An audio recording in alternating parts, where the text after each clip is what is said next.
这是历史书上鲜少提及的一次战争。一边是纵横亚欧大陆的蒙古军团，黄辉一指，伏尸万里；另一边是狠勇嗜杀的镰仓武士，他们对战功和敌人首级有着极其狂热的追求。公元1274年和1281年，元世祖忽必烈拉着藩属国高丽2次攻打日本，为世界海战史留下了浓墨重彩的一笔。中国史学界将其称作元日战争，日本将这2次侵略行为称作元寇蒙古袭来，或者依照2次不同年号称为文勇之役、红安之役。那么今天我们要揭开750年前那段历史，看元朝大军如何用屠刀和野心打响这一场跨海登陆战。可是您或许不知道的是，这场战争从一开始就是个漏洞百出的死亡赌局。说这蒙古人擅长的是草原冲杀，不是造船攻岛。可是忽必烈为什么铁了心要征服日本？本期视频我将尽量结合中日朝三国史料，为大家还原1274年的文勇之役。元朝的人们说他们最后是使尽而还，日本的史料则记载穷凶极恶的敌人一夜之间走得干干净净。元日之间的第一战到底谁胜谁败？想了解这一切呢，我们要从蒙古人的天命、忽必烈的抉择一丝丝一环环的说起。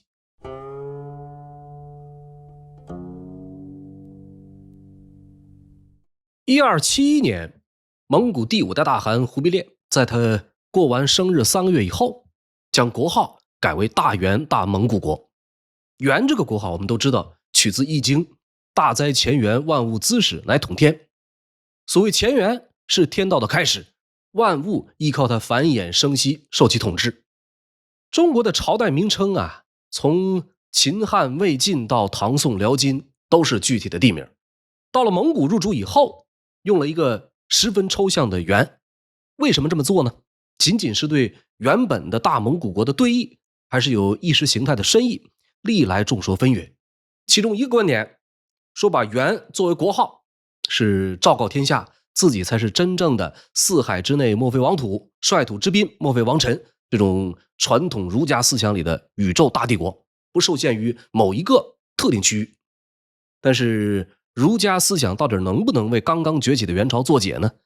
就在改换国号的同一时间，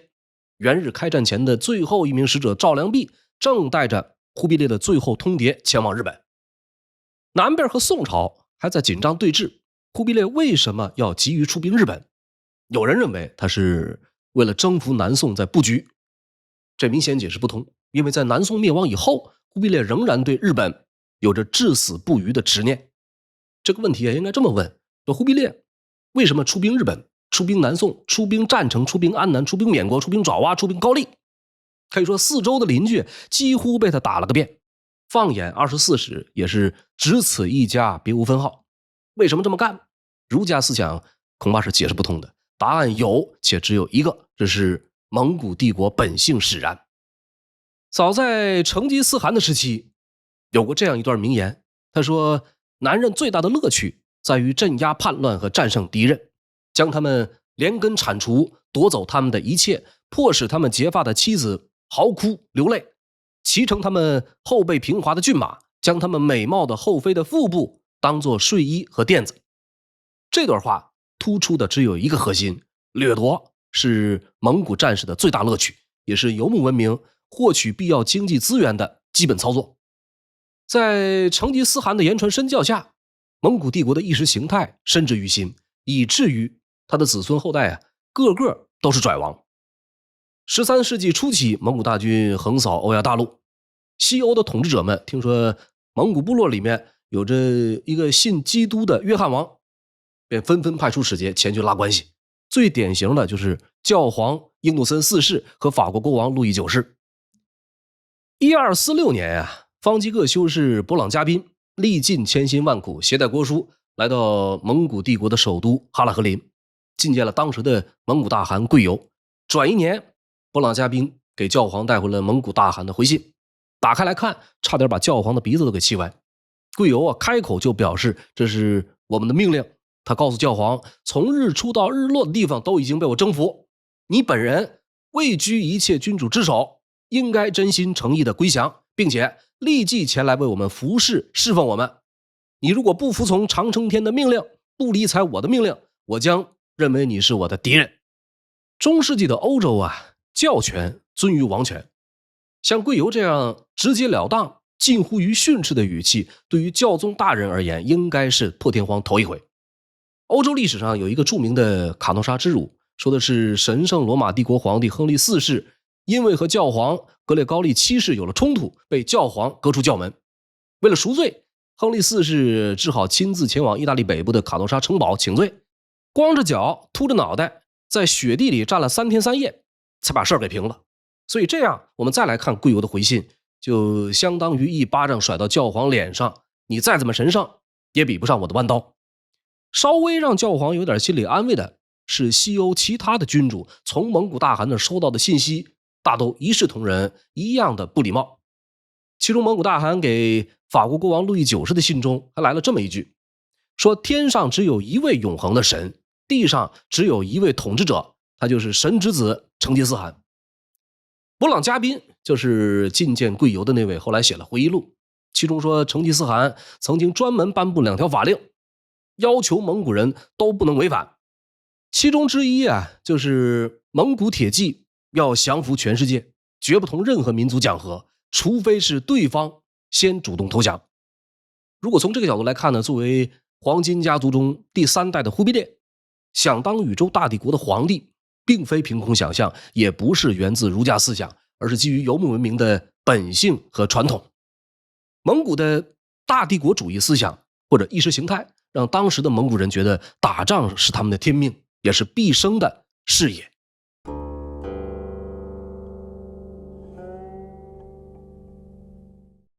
除了意识形态以外啊，还有一个深层动机促使忽必烈出兵日本。比起蒙古帝国的前4汗，忽必烈最大的软肋是他德国不正，以及推行汉法背离草原传统。同样是在1271年，就在忽必烈沾沾自喜享受帝王滋味的时候，西北藩王们派过来的使节就给了他一记当头棒喝。元史高知要传记载啊，说来朝见的使节只问了忽必烈一句话，说本朝旧俗与汉法异，今留汉帝见都邑城郭，仪文制度尊用汉法，其故何如？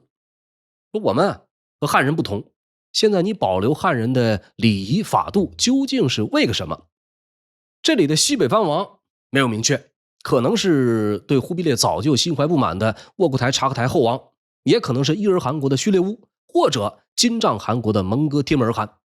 总之直到这时，忽必烈才想起来老家还有个家产制的东西。所谓家产制，通俗一点比喻，就像今天的股份公司。实际上啊，成吉思汗死后，蒙古大帝国就已经发展成一个家族合伙的大型股份制公司。蒙古大汗就是公司的董事长兼 CEO， 主要工作内容就是率领股东开疆扩土，做大做强。因此每位大汗登基后的第一要务就是发动新一轮的对外战争，以显示自己威武不输先皇，人人有钱拿，个个有红利。即便他忽必烈当上的是中原皇帝，也得遵守这个老规矩。更何况他的这个龙椅更像是从弟弟阿里不哥手中抢过来的。说1258年，那个时候大汗还是蒙哥，蒙哥亲率大军兵锋直指南宋的川蜀腹地。本来的打算是兵分2路，在1260年正月会师潭州，直取临安。没想到刚走到钓鱼城就陷入苦战。7月份，蒙古大军在钓鱼城下遭遇了暑气和瘟疫，仗没打完，蒙哥就猝然离世，把政治遗产留给了弟弟阿里不哥。拖雷这一系嫡子共计4位，由前到后分别是蒙哥、忽必烈、须列乌、阿里不哥。但是草原帝国的继承制度从来都不讲以贤以长那一套，权力的交接更替往往伴随着谋杀、清洗、内战，什么长幼有序、庶出嫡出，全都靠边站，谁的马刀够快够狠，谁就有话语权。美国在亚洲史、中国史研究领域过去有一位专家，汉名叫做傅里初，他把这种混乱的继承过程称作血腥继承制。那么在蒙哥死后阿里不哥占据了蒙古的根本之地，掌握着首都哈拉赫林的军队，应该说在当时具有更充分的大义名分。这时候远在河南打仗的忽必烈并不知道大汗没了，幸好呢，他的媳妇察必心思细腻，给他送去一封密报。根据波斯文的史料记载啊，说这个王妃察必用了一句暗语，说大鱼的头被砍断了，在小鱼中除了你和阿里不哥以外，还剩下谁呢？或许正是这句话点燃了忽必烈对汗位的渴望和野心。于是1260年农历3月，他火速赶回开平，抢先登基以后，靠着东道蒙古诸王的拥护，加上早先网络的各种奇能异士，以及汉地源源不断的资源，最终逼迫阿里不哥走投无路，不得不按照草原上的习俗，肩上披着大帐的门帘找忽必烈归降。那么夺下大位还得考虑如何坐稳，于是接下来几年呢，忽必烈开始推行中原王朝的传统制度。最典型的2件事，一是建都，二是改国号。他原本的根据地呢叫开平，后来呢改名叫了上都。这个地儿在哪儿呢？根据今天的地理来说，开平啊在今天内蒙古自治区锡林郭勒盟正蓝旗上都镇，坐落在滦河河畔。从1264年，也就是至元元年开始，忽必烈着手在金朝旧都燕京的基础上营建了一座新的都城，这就是后来的元大都。我们看今天的北京啊，南到长安街，北到元大都遗址，东西到二环路，这就大致相当当年元代大都的范围。对于汉地人民的治理啊，蒙古统治者一直是非常凶狠的。成吉思汗时期呢，有一个非常有名且极为大胆的构想，叫做汉人无补于国，可西空其人以为目的。什么意思呢？就是说汉人对我们没什么用，不如实施一次汉人清除计划，然后把他们的土地全部用来放牧。尽管后来因为耶律楚材出面劝阻，这一计划没有得以实现，但是可以想象，提出建议的人乃至蒙古统治者对待治理汉人向来手腕强硬。还有一次呢，成吉思汗嫌弃投降的这个金朝军队累赘，想要把汉军全部杀掉。成吉思汗是这样，那么接下来的沃阔台、贵由、蒙哥在南征北战的过程中，几乎每一次都是杀人营城。忽必烈身边啊有一位叫李治的幕僚，对此有过很形象的总结，叫做黄辉一指，伏尸万里。到忽必烈上台以后，建了新都，改了国号，推行汉法的治国方针，让藩王们产生不满。和他的前辈一样，忽必烈清楚的知道必须继续坚持领土扩张的政策。为了给董事局交上令人满意的年度报表，战车是一定不能停下的。美国有一位已经故去的研究蒙古学的专家，汉名叫做罗萨比，老头写过一本有关忽必烈的专著，其中这样说道，说在蒙古人眼中，作为统治者，他的成功至少在某种程度上取决于他能够为他的帝国增加多少财富、人口和疆域。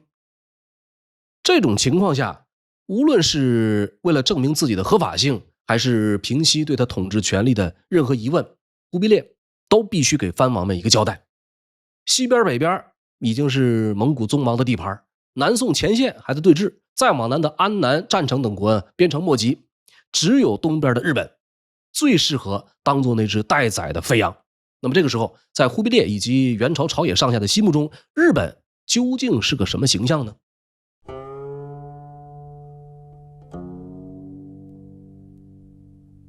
在很久以前啊，大欧亚商圈里就流传着一个日本传说，说日本遍布黄金、珠宝、珍珠，取之不尽，用之不竭，只是因为远离大陆，商人险制，所以才没人去取。那么黄金和珍珠在蒙古帝国是最受追捧的支付手段、流通手段以及奢侈消费品。黄金一直都是硬通货，不用细说。那么珍珠呢，更是蒙古贵族的心头好。妇女们头顶的那个股骨冠和礼服要用珍珠来加以装饰，军官的虎符、皇帝的圣旨同样也要用到珍珠来点缀。蒙古贵族喜欢珍珠到什么程度呢？元史上文传记载了这么一个小故事，说汉人上文在河南为官，有这么一天，正好碰上西域商人前来兜售珍珠，开口就是60万锭一颗。60万锭是个什么概念呢？这相当于元朝前期平均1年财政收入的20%。尚文听完感觉贵得离谱，可是他的蒙古上司却告诉他说一点不贵，这颗珍珠啊叫鸭湖大珠，卖60万已经是贱卖。尚文内心不屑，嘴上问了句说这么大一颗珠子有什么用呢？这个上司回答说含之可不可，运面可使目有光，无论居家旅行养生美容，效果都是杠杠的好。以一国年收入的1/5买一颗珍珠愣是不觉得贵，由此可见当时的蒙古贵族对珍珠的痴迷之深。基于黄金之国的传说与政治需求，忽必烈对日本这个岛国产生执念，执意联合附属国高丽共同征伐。那么皇帝有这心思，从来不缺体察上意的马屁精。一个叫赵仪的高丽人很快主动请缨为忽必烈出谋划策。这个赵仪本名赵令如，出身咸安郡，原本呢是个和尚，在高丽考中进士以后，转身投奔到了元朝。由于通晓多国语言，受到赏识，被忽必烈任命为妾薛。所谓妾薛，原本是成吉思汗组建的中央禁卫军，到了元朝呢，逐渐成为一个为皇室服务的机构。那么赵仪呢，在朝鲜史书中臭名昭著，《高丽史叛逆传》直指其祸乱朝纲。他先是怂恿忽必烈遣使赴日，再以高丽与日本邻交甚密为由，迫使母国配合施压。但是高丽方面不愿意以身犯险，面对元朝质询予以推脱，理由是日本远隔重洋，风浪凶险，且两国素无邦交。其实即便没有赵仪的怂恿，高丽大概率也难逃忽必烈的掌心。高丽王室政权始建于公元918年，开国的君主叫做王建。在先后灭亡新罗百济以后，高丽统一朝鲜半岛，到13世纪初，王室政权已经维持了300多年的统治，历经中国的五代、辽、宋、金数朝，大体上相安无事。那么蒙古帝国向东扩张以后，和金朝展开了多次大战。金朝统治下的契丹人趁机呢就反抗女真统治，建立起自己的地方政权，由此呢就把这个战火引过鸭绿江，烧到高丽境内。在1217年，契丹人一路打进高丽，兵锋直指高丽都城的宣义门，焚桥而退，朝野大震。到第2年，成吉思汗派了2个将领进入高丽，肃清契丹叛军。这俩人一个叫哈真，一个叫扎剌。哈真和高丽统帅金旧立一见如故，二人结为安达。那么高丽呢，也由此向蒙古纳贡称臣。但是蒙古人完全不同于汉唐君主的体面客气，不到4年，光是所供的使臣就来了7波，上至成吉思汗的皇太弟铁木哥沃赤金，下到各蒙古大臣，每来一个就要刮走高丽一层油水。1223年，蒙古以使臣中途被害为由，突然向高丽出兵，索要各种金银珠宝、皮货、衣物，不给就大开杀戒。随后呢，又提出一个高到离谱的停战条件，要求高丽要从各王公大臣家里选派3000名童男童女送入蒙古。佛祖还有个金刚怒目，何况当时的高丽内部还是5人掌权的局面。1232年的春天，在崔仪等一干主战派5人的主导下，高丽王带着百官和百姓迁都到了3面环水的江华岛。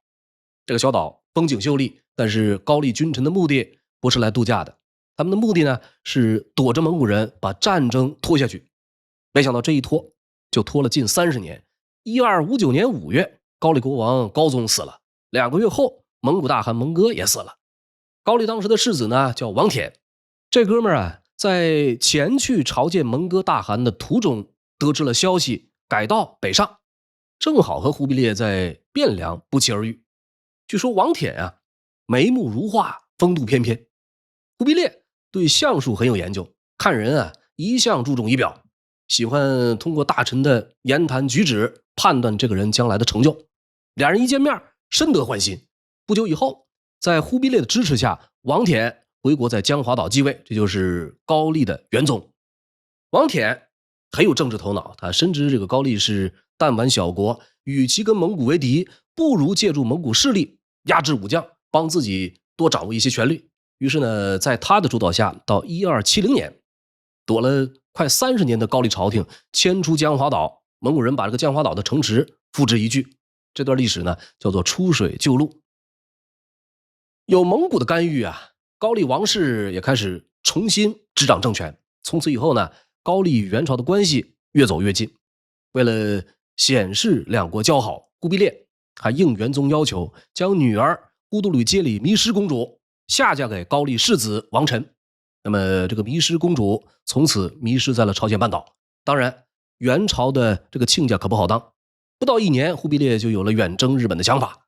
作为与日本对海相望的国家，高丽深知日本的镰仓幕府厉害，根本不想趟这趟浑水。可是不想也不行，从地理位置而言，高丽的南部距离日本的对马岛很近。那么忽必烈依道旨意，最后高丽只好被迫成为元朝东征的前进战略基地。除去出兵助战转粮3个必选项，给元军造船是忽必烈给高丽的最大负担。1274年，在忽必烈的一再催促下，高丽任命了3个造船官。这哥仨威逼利诱，招募了3万民夫，专门挑选靠近海边且幽深的大山，建了2个造船厂。按照元朝的要求，他们总共要建造300艘大船、300艘巴都鲁轻机舟以及300艘积水小舟。所谓大船又称作千料舟，是能载重1000担的运兵船。那么巴都鲁轻机舟比千料舟体量要小，由于日本海岸水深不等，大船很难直抵岸边。就算登陆地点没有防御工事，想要尽快把第一批战斗部队送上岸，也需要冲锋舟往返于大船与滩头。那么拔都鲁呢，在蒙语中有勇士的意思，拔都军是蒙古军队里的特种部队，都是专门用来当前锋打硬仗的死士。由此可知啊，拔都鲁轻机舟很可能是为了防御登陆时遭遇反抗而设计的轻型战斗运兵两用船。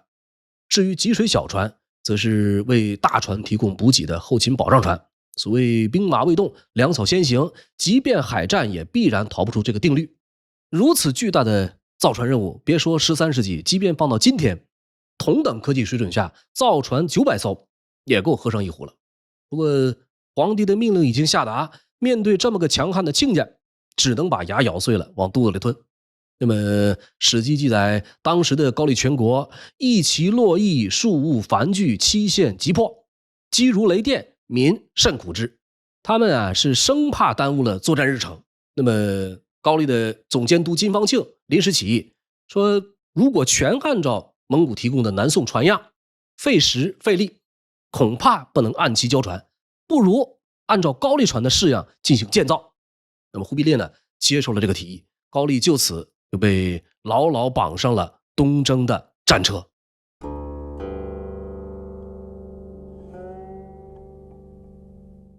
咱们说回忽必烈，对于整个东征行动忽必烈没有像蒙古的其他王爷那样蛮干，而是选择了先礼后兵的策略。为了让日本知道并了解元朝的强大，先后6次派使团出使日本，可以说是相当有诚意，也相当执着。然而开战前的6次外交，非但对接下来的战争毫无用处，反而成了一种羞辱。1266年的农历8月，忽必烈向日本派出了第一个携带正式国书的诏谕使团，正使名叫黑帝，副使叫做殷洪。在这份诏谕日本的文书中呢，忽必烈引古正今，煞费苦心，话说得很漂亮，总结起来大致是说，我大元已经立国，你日本却连个使臣都没派过来，是要战争还是要和平，请你日本国王好好考虑。那么这年冬天，黑帝等人抵达高丽，高丽呢派了专人当地陪，一行人公款吃喝，游山玩水，走到了高丽南边的巨济县，荒谬的一幕来了。看到这个海面上风云突变，浪花滔天，这一伙素来不惯舟船的北方人无不心惊胆寒，甚至有一些人开始哭天抹泪，大家异口同声的要求原路返回。那么高丽甚至添油加醋的跟忽必烈报告说，遥望对马岛，见大洋万里，风涛簇天。可历史的真相究竟是什么呢？现在有人分析说，当时很可能是高丽人故意耍了诈，这些咱们全都略过。总之呢，元朝使团戏剧性的回了国，忽必烈十分生气，并且给高丽元宗发了一封措辞严厉的训斥信，说他知道高丽到日本不过朝发夕至，在大都的高丽人也不是一个两个，让这个元宗日后说话小心，成天把圣恩天大挂嘴上，不如拿出点实际行动来。那么1267年的冬天，被敲打的元宗让人带着忽必烈的诏书以及他自己的一封道歉信前往日本，结果2份文书刚交上去，一行人就被镰仓幕府羁押在了太宰府，前后整整5个月，连封回信都没有，就给打发了回去。1268年的9月，第3波使团上路，高丽人民的老朋友黑帝殷洪出海前往日本，刚抵达了对马岛就被拦了下来，双方爆发了激烈冲突。那么这时候戏剧性的一幕又来了，这个蒙古使团担心没办法交差，顺手就抓了2个渔民带回大都。忽必烈对这2位使节深信不疑，不仅好吃好喝好招待，养了好几个月，在第2年让高丽把他们送回了日本。那么高丽呢，派遣大臣金有成再次向幕府递交蒙古牒文，日本方面依旧稳如泰山，一句话不说。此时忽必烈耐着性子派出4波使臣，全部无功而返。随着时间流逝，忽必烈很快也就失去了耐心。1270年农历12月初1，忽必烈派出了他的第5波访问团，访问团的团长名叫赵良弼，这是忽必烈的前抵旧人，深得忽必烈信任。此去日本，这个忽必烈给赵良弼下了2个死命令，一是必须得到日本方面的态度，2是多方搜集情报以便开战。不同于前几波使臣，赵良弼为人明敏多智略，执着而且果断，出使前他就想好了要跟日本高层死磕到底，所以婉拒了忽必烈派给他的3000军队，只带了100多随团人员就跑到了日本。1271年农历9月19，赵良弼使团在日本驻前国京津登岸，上岸就差点跟当地人发生火拼。后来呢，他们住进木屋，第2天一早就发现4面的山头都站满了背后插着小旗的日本兵。史料记载，来见赵良弼的太宰府官叫做少二武藤资能，是后来日本2大抗元名将的父亲。少二资能多次向赵良弼索要国书，都被赵良弼拒绝，还警告说如果强夺，他赵良弼就自刎于此，大有汉朝使节风范。然而由于镰仓幕府不肯妥协，赵良弼使团也没有取得任何的进展。为安抚赵大使的情绪，日本方面派出了曾经入宋留学的驻前国禅僧南浦少明，为他筹唱诗歌，多少缓和了关系。1272年正月，赵良弼一行返回高丽，宣告第5次赴日访问失败。这年12月，赵良弼再度赴日，这回虽然没有得到通好大朝的国书，却给忽必烈带回了一份国情考察报告。赵良弼认为日本民风凶悍，不知礼仪，既无耕桑之力，海上的交通也不方便，建议忽必烈最好不要出兵。可他的话忽必烈半点没听进去，铁了心要给隔海小国一次下马威。1274年农历9月，忽必烈在五台山召集数百名西藏喇嘛，举行了一场声势浩大的秘密佛事。喇嘛们围着藏传佛教护法神大黑天，神像面向东方，这个方向的万里之外就是元朝大军即将踏上的岛屿。这场忽必烈为即将出发的东征军准备的秘密法事，整整持续了7天7夜。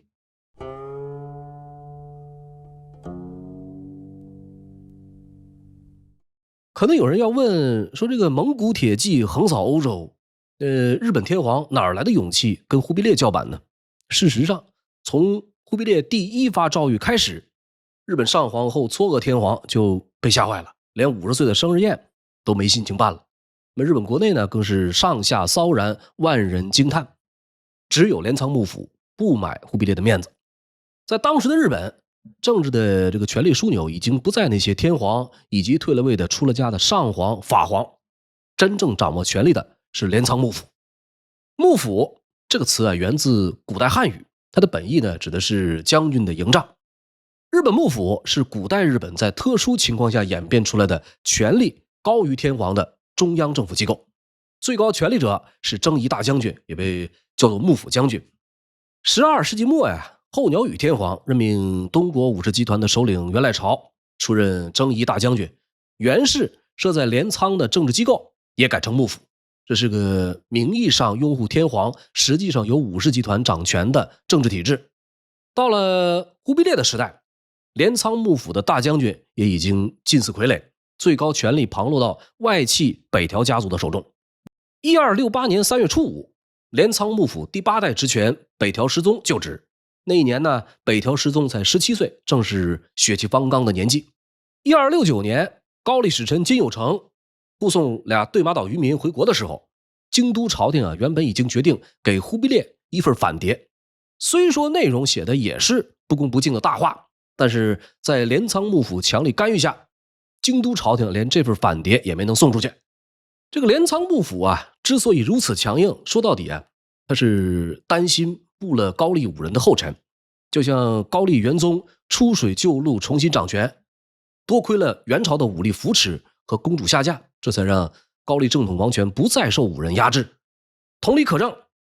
元朝的势力一旦进入日本，日本政权也将重新洗牌，天皇顶多在名头前多一个大元日本的前缀。可是对于镰仓幕府和北条家族而言，等待他们的只能是死路一条。两害相权取其轻，不如就跟元朝拼了。说这北条时宗，他是前任职权北条时赖的嫡子，少年老成，尤其是剑术相当了得，从小就被寄予厚望，当接班人来培养。既然打定主意元朝反抗到底，这北条时宗马上就开始了战前准备。这个期间他干了2件事最为有名，一件叫做异国景固翻译，通俗的讲就是提高九州地区的战备级别；另一件是除掉政敌他的哥哥北条时府。根据北条时宗的判断元军来犯第一个遭受冲击的就是日本南端的九州地区。当时的九州本部驻扎着3股地方豪族势力，分别是世袭太宰府官的武藤绍二世，执掌筑前、肥前、丰前；位于丰后的大友氏，掌管筑后、肥后、丰后，以及管理萨摩大隅日向的岛津氏。这些地方武士集团都有幕府授予的正式名分，绍二世和大友氏分别号称镇西守护和镇西奉行，两者名字略有不同，但都算是幕府设在太宰府的更高一级军政机关，直接负责九州方面的防御工作，名义上管辖着西海道11国，也就是上面提到的九州本部以及伊岐对马2座岛屿。九州地区的镰仓御家人按照以往的规定，每年都要义务承担大翻译，以10年为一届，前往京都和镰仓执行卫戍任务。那么什么是御家人？这里指的是镰仓幕府时代与将军直接保持主从关系的武士。将军被敬称为御，所以就有御家人。1272年的2月，赵良弼第6次访日刚刚离开，北条时宗预判到忽必烈即将开战，因此免除九州各国御家人的大翻译，改派他们到北九州沿岸各个要害地区执行警戒任务。这里需要说明一点，这个镰仓幕府的御家人大多是来自武藏相模的武士，号称官8州之兵力可敌60余州，武相兵力可敌官8州。按照日本学者竹内荣喜的解释，他认为这部分堪比元朝的侍卫亲军，但是这些精锐主要负责镇守关东，迎战元朝东征军的实际上是九州地方的豪族武士，并非镰仓幕府最为得力的军队。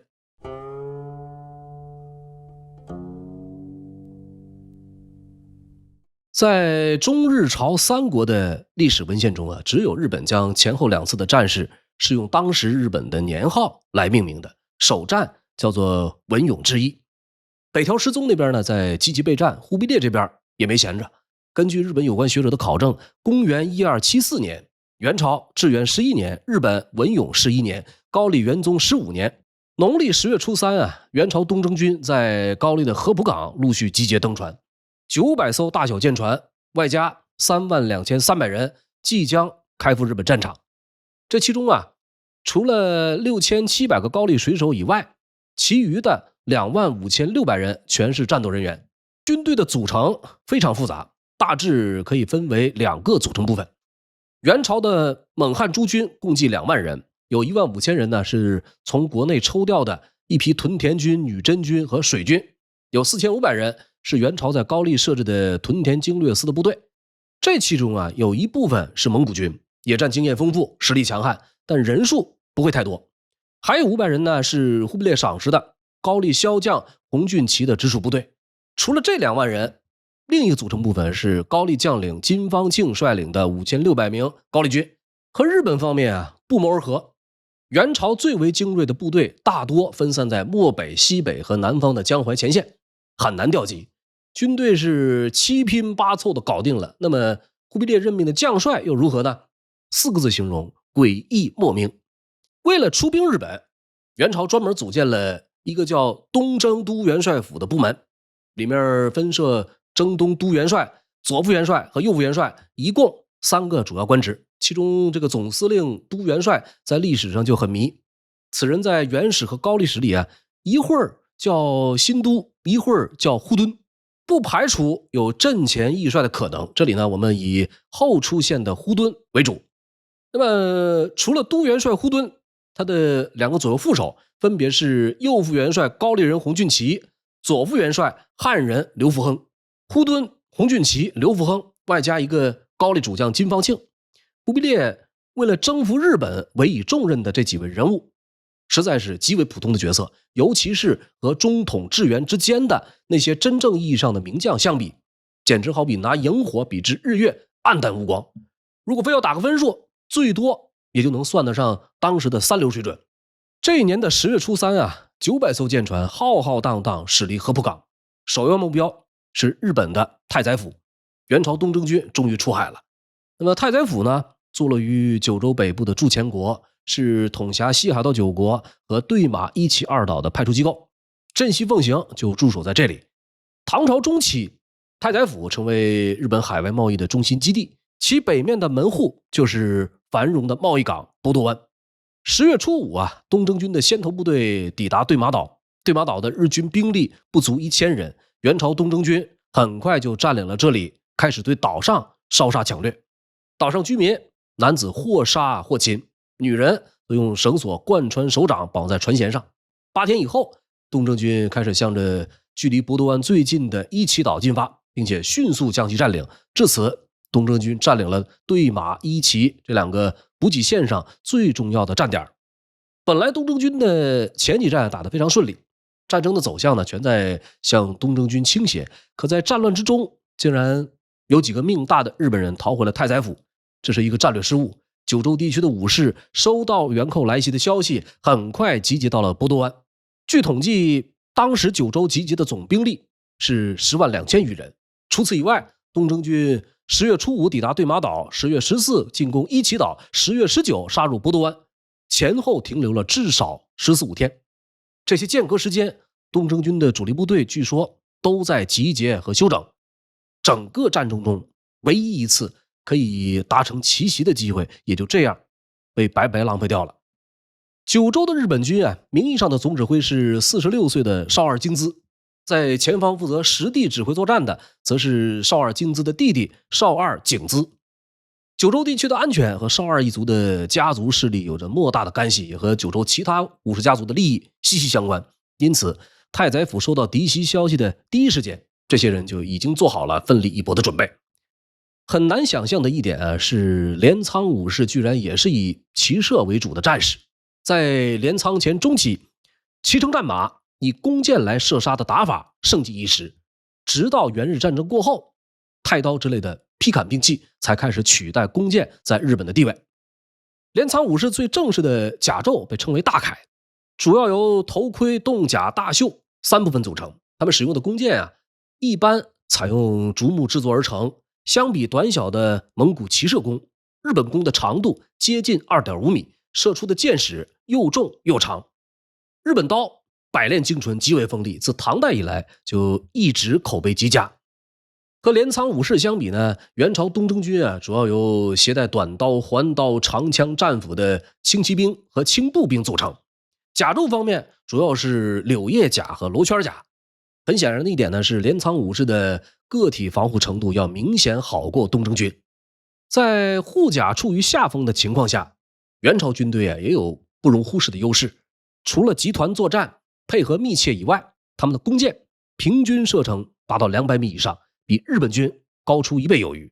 另外，蒙古军队的箭矢十分多样，有一种铁制箭簇，簇尖较宽而平，但是锋利无比，造成的这个窗口面积又大又深，这个主要是用来对付骑兵和战马。还有一种箭簇，这个簇尖又细又长，穿透力极强，可以轻松穿透身披重甲的敌人。在10月20日的凌晨，元朝东征军的主力部队出现在百道园、博多、香崎等地。然而，如何抢滩登陆成了最大的难题。东征军的主力运兵船，前面说过是千料舟，一般的港口海湾很难停靠，更是无法直接抵达滩头，只能靠巴图鲁轻机舟来回接人。那么结合当时的情况计算呢，第一批登陆的东征军大概在3000到4000人左右。早上8点左右，元日双方正式照面，敌我列阵对峙，开始大眼瞪小眼。这个元朝士兵甲胄上的兽毛，日本军头盔上鹿角一样的装饰，此时都显得格外诡异。双方是你看着我，我打量着你，彼此都觉得对方身着异服，行为野蛮。两支战争传统和文化背景完全不同的部队就这样在海边相遇。当时的日军采用的是一骑讨的战法，也就是阵中走出一名武士，高声通报自己的家世姓名，然后单骑挑战，约等同于我们熟知的单挑阵前斗将。日方的指挥官少二京资派出了自己年仅13岁的儿子少二京实前去校阵。且说意气风发的少二资实身穿华丽大铠，高声通报自己姓字名谁，然后朝对面射了一支响箭，以示开战。没想到小伙子一套连招下来，引来的不是援军大将，而是雷鸣般的哄笑。臊的小将军呢，满脸通红，赶紧拍马跑回了自家阵营。一骑讨是日本人的规矩，在元军眼中就是个笑话。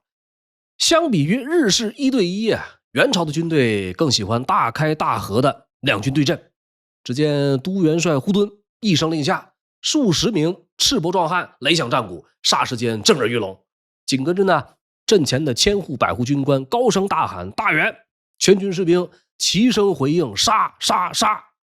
这是元军战前的正确打开方式，既是鼓舞气势，也是震慑敌人。果然元军这边刚一叫阵，日军的战马就乱了套。根据日方记载，东征军的作战极有章法，大将立于高处指挥，全军闻鼓而进，闻金而退，列阵整齐，不齐相资。特别是远处的射手，给镰仓武士造成了重创。用日本人的形容呢，就是射如雨降。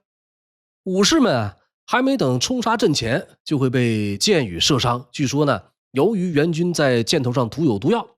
中箭者即便没有立即死亡，也会因伤口剧痛失去战力。此外呢，东征军还时不时抛出来能爆炸的铁炮，爆炸过后火光四射，烟气弥漫，声如炸雷。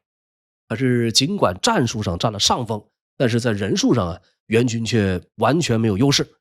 在双方的史料记载中，对这一战的战况记载出入很大，基本上都是各说各话。唯有一点各方都达成了共识，就是博多湾出战空前惨烈。高历史金方庆传记载说，倭兵大败，伏尸如麻，诸军与战，极目乃解。日本的日莲圣人著画赞也记录说，总9国兵激战，故死者相枕。说这个东征军的主力一路冲杀，很快就占领了翅膀高地，朝东边的博多深入，眼看就要和刘福亨所部会合。可就在这个节骨眼上，发生了2件扭转战局的事件。本来日军不习惯集团战术，已经出现了溃退的迹象。可是呢，突然有一支日本的生力军从后方杀了出来，打了元军一个措手不及。随后呢，又有若干不同旗号的武士投入战场，东征军不得不兵分2路，准备先后撤再会合，重整阵型。就在这个时候，左副元帅刘福亨那边也出了状况。刘福亨呢是在另一个方向登陆，上路以后迎面就撞上了日军前线总指挥少二景资。根据少二景资回忆说，他看到的刘福亨是个身长7尺的大汉，肌履美髯，垂于肚脐，身披青黑铠甲，骑一匹黄金鞍高头大马，身边簇拥着一些兵丁来回奔驰观阵。俩人一见面啊，大概率都判断出了对方的身份。于是呢，不等少二景资多想，刘福亨就拍马扑了过来。少二景资在日军中以善射著称，见到刘福亨单枪匹马来捉自己，索性就假装打不过，反身就跑。就在这一追一逃之间，少二景资逮了个空档，反手就射了一箭。好巧不巧，这一箭正中刘福亨前胸护甲，直接就把刘福亨给射下马来。等后边的亲兵把刘福亨拉回来的时候，他早已经面色惨白，不省人事。胯下的那匹金鞍马呢，也因为突然失去主人，被日军牵走。就这样，元日两军苦苦鏖战一整天，呼敦、金方庆等人遭到惨烈阻击，刘福亨因伤提前脱离战场。两军在傍晚时分鸣金收兵。元军这边的主力部队直接跑回了近岸的船上，几位主将发生了激烈的争执。根据高历史的记载呢，由于最有作战经验的老将刘福亨负伤，统帅呼敦生出了退意，有想走的就有想留的。这个高丽将领金方庆啊，不同意一走了之，但是呼敦认为敌军源源不断，就不应该死拼到底，更何况连日鏖战，箭矢消耗巨大，不走留下来还能干什么呢？于是在10月20这一天的深夜，元朝东征军悄悄起锚，启程返航。对此史书上的记载当然争议很大。元史日本传称这次撤退是官军不整，又使劲为掳掠四境而归。然而高历史却记载说，当天夜里舰队突遭海上风暴，战舰触及礁石，高丽将领金申因此坠海而亡，成了一个倒霉鬼。东征军呢，平白又损失了一场，只好掉头返回高丽。那么总之，轰轰烈烈的文勇之役就这样宣告结束了。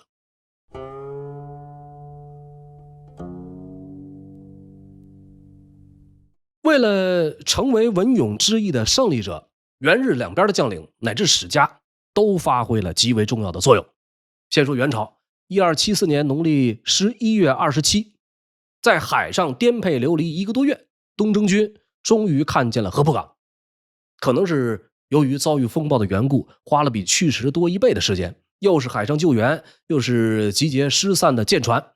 好不容易才在抵港之前整理清楚。可饶是如此，军不还者无虑13500人，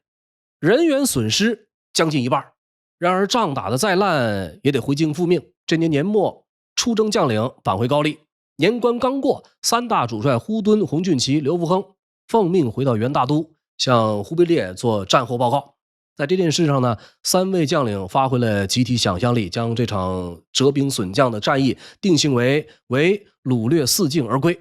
还将在博多附近抢劫的物品当成珍贵的战利品献给了忽必烈，哄得忽必烈是无比舒坦，立刻在不久后为东征元帅府记下战功，赏赐锦绢、弓矢、安乐。连这个刘福亨自己都没想到，他在大海另一边丢掉的金鞍和战马竟然会被忽必烈给补回来。而且呢，作为唯一挂彩的主帅，还受到了忽必烈的额外礼遇，以至于他100年之后儿孙找人写下的那个墓志铭都是统军4万，战船900征日本，与倭兵10万余，战败之。当然这里面也不是人人都捞到了好处，尤其是一心死战的金方庆，据说当时对这件事意见最大，心里最不痛快的是高丽的忠烈王。眼看着洪俊祺这样的都有赏赐，呼敦、刘福亨的虎符也都镶上了元朝最看重的珍珠，金方庆这个高丽军总指挥竟然连个毛都没拿到。也因为这个原因，作为高丽代表的金方庆一直不受待见，连参加个会议都没人拿正眼瞧他，连带着高丽小朝廷也颜面无光。那么忠烈王自己呢，心里不是滋味，就亲自向忽必烈上表，给金方庆请功，这才在其他人受奖后的第2年，元朝枢密院给金方庆补发了一块元朝高级军官佩戴的虎符。说完元朝，再看日本，同样是1274年农历10月21的凌晨时分，有斥候回报说，百道园、博多、香崎、津津各水面上不见异国贼的一人一船。这个消息让各家武士都难以置信，立刻派人到海上搜索，在附近呢只发现了1艘落单援军的船只。这艘船是在风暴中与大军失联，迷失方向。于是呢，这个船上100余名东征军士兵就这样成了日军的俘虏，最后被全部斩首示众。而全日本最高兴的还要数身在京都的龟山上皇。11月初6，他刚刚向16社进献祭品，祈祷西国的武士们赶紧把蒙古人赶跑。仅仅隔了1天，就收到援军船舰撤退的消息。龟山上皇大喜过望，连着2天答谢酬神。到了第2年的10月29，日本方面对文勇之役表现突出的120多名武士逐个进行了封赏。至此呢，轰轰烈烈的文勇之役在两国双赢的情况下落下了帷幕。好了，读历史知山恶，这里是烽火照东南，慢聊元日战争的上部。感谢您的收看收听，我们下一集不见不散。